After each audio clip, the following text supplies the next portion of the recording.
Well, I came to Montana in July of 2015. I moved up here with my fiance at the time. It was our dream to come here and start a new life together.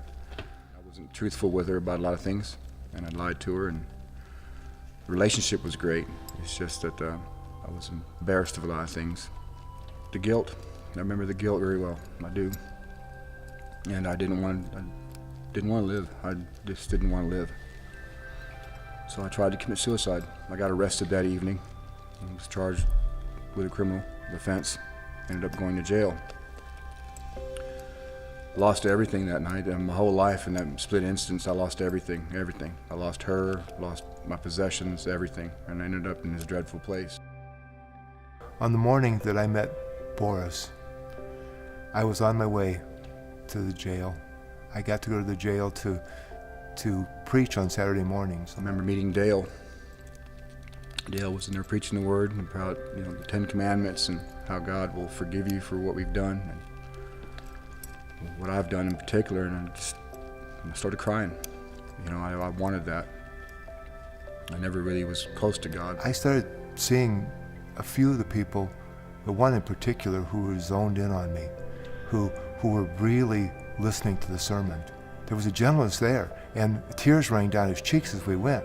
So as I was getting to close my talk on the gospel, the guards came in there and cut the thing short, and I was in tears that evening, and he came over and shook my hand. As I left there, I looked down and I made mental note. I think I went over and shook hands with Boris and several of them, but I asked him his name to make sure that I put it with the right person. And then on that following Monday, he told me, he says, hey, the guard came and says, Zick, you have a visitor. I said, okay, well, I wonder who was going to come visit me here. I don't know anybody. It ended up being Dale.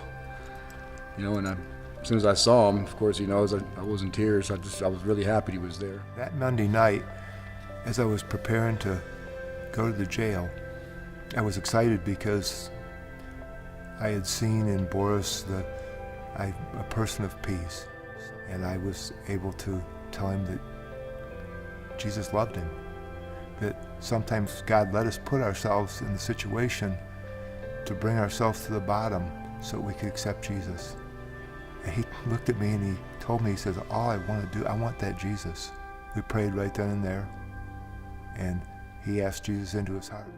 The calm feeling that I got from that was something that I can't match. And I told him, I says, look, when I got out of here, I wanted to continue with the Word of God, and I wanted to get baptized. I called him up, and then I believe that weekend, that Sunday, I was baptized. And I sat there and told him my whole story. And the guilt that I had, believe it or not, it was gone. It really was gone.